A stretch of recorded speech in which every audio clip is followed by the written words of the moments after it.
It's now time for Crime in the DMV, where we bring you the latest headlines from the week. Thank you so much for watching. I'm Sierra Fox.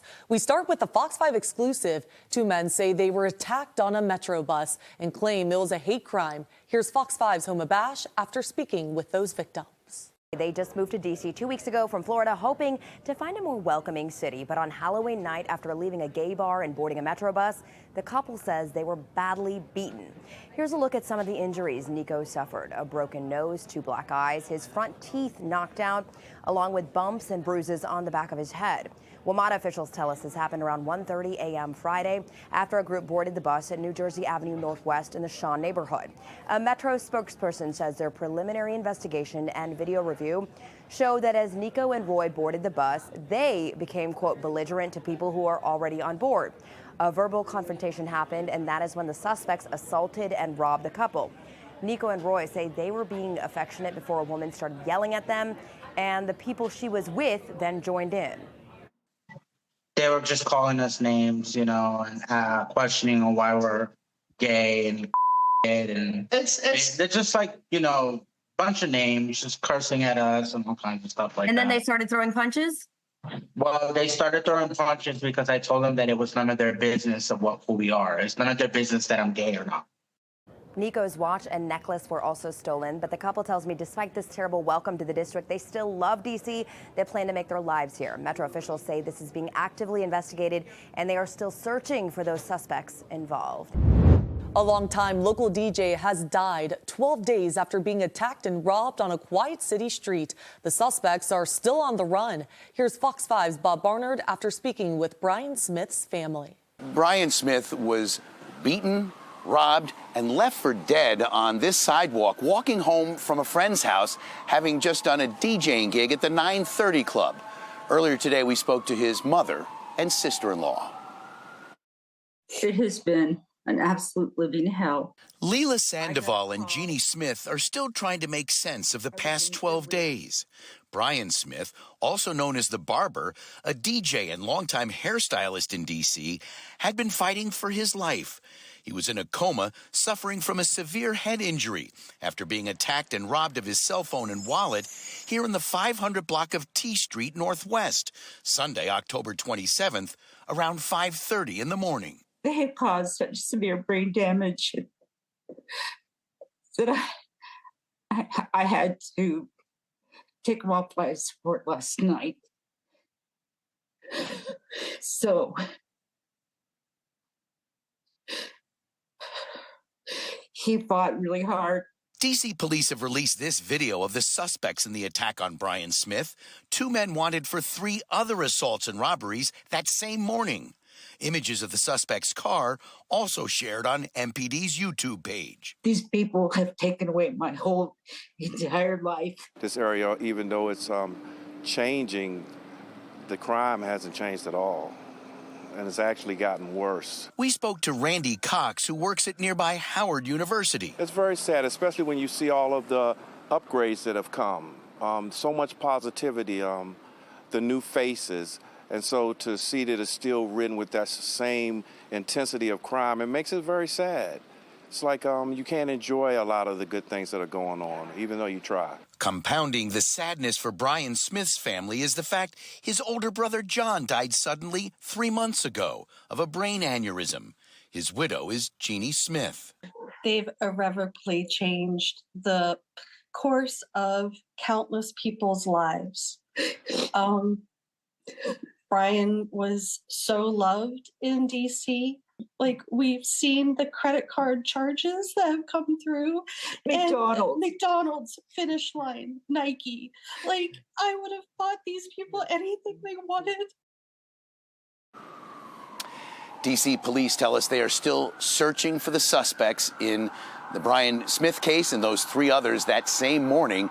No telling what they've done in the meantime.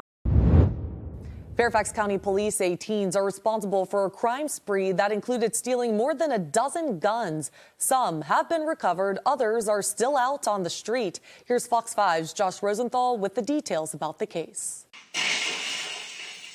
Glass shatters as a car rams into Dominion Defense in Springfield in mid-September. Police say the thieves, who you see running in and out, got away with 14 guns. That was a brazen crime committed tragically, sadly, by teenagers. Police recovered 8 of the weapons and made 3 arrests in connection to this crime. But they say the teens and others have been busy. These crimes not only involved guns, but savage behavior. Detectives say a series of violent crimes throughout Fairfax County involved either the same suspects or associates known to the group. The other crimes include robberies, a stolen car, an abduction, even several shootings. Altogether, 7 suspects have now been arrested. All are underage except for one who's just 18. The ages of these folks responsible for this crime and the subsequent crimes are startling. We have told you about gun store burglaries frequently involving teens many times before. In May of 2023. Our biggest concern is that these guns don't get into the wrong hands. This past August. We know that some were sold to other minors. And in fact, authorities say the same Springfield gun shop was also targeted unsuccessfully in July. We certainly have a trend of juveniles specifically breaking into these firearms licensees, and it's not only happening here, it's happening across the country. Fairfax County Police are asking anyone with any information about this case to please give them a call. They say these suspects may be responsible for other crimes as well. Shots fired in Montgomery County, sending a teen to the hospital. The violence sparked a police chase through Gaithersburg, Maryland for the suspects. We've since learned they were caught with the help of a police drone. Here's Fox 5's Shamari Stone with the latest. People who live in this Gaithersburg community tell me that they are concerned about their safety. That shooting happened in this area behind me in the 7900 block of Spiceberry Circle near Spiceberry Lane. Now, a teen was shot a few times, and that teen is expected to be okay. After the shooting, that is when the 3 suspects jumped in a car. Police who happened to be in the area followed the teens, and then they jumped out of the car, running away from the officers at Long Draft Road and Clopper Road. Police chased them, and they were able to arrest them. They were taken into custody. Now, police say that they're going to continue to investigate. Back at the scene where this originated, police gathered evidence. They put it in these brown paper bags, took it to the evidence van, and they're going to take it away and process the scene. Meanwhile, they will also be questioning the suspects. You're now going to hear from people who live in this community. It's shocking, and it's a little concerning. There's a shooting right across the way there, which is scary. That's why I don't let my kids out when it's dark, because stuff like this happens. Police have not released the name of the teen who was shot. Meanwhile, they urge anyone with information about this shooting to give them a call. Call Montgomery County Police. In Gaithersburg, I'm Shamari Stone. Back to you. A woman allegedly tried to have her ex-boyfriend killed because he left her for another woman. Here's Fox 5's Homa Bash explaining the family affair. Police tell me this is a very strange case, a murder-for-hire plot involving a woman in Montgomery County, her ex-sister-in-law in Philadelphia, teaming up, trying to kill an ex. The first murder for hire that we've had since I've been with the county. So this is, yes, definitely unusual. According to police, 53-year-old Adelaida Zacharias Chacon from Germantown paid her ex-sister-in-law, 40-year-old Reina Gomez Lopez in Philadelphia, $1,000 to find hitmen to murder her ex-boyfriend. Court documents reveal that the reasoning was because he left her for another woman. When Chacon confided in her former sister-in-law about what happened, the woman suggested she hire someone to have him killed, and if she paid her, she'd find that someone to do it. Records show that the money transfer did in fact go through from Chacon's bank in Gaithersburg to Lopez's checking account. Text message exchanges between the two are being used as evidence in the case, revealing that the plan was to have the victim do landscaping for someone so the hitman could come meet and kill him. Here's where things fell apart. According to court documents, Lopez was not satisfied with the $1,000 payment. She, in fact, wanted a couple thousand more. That is when Chacon apparently got in touch with a caseworker at the Montgomery County Sheriff's Office.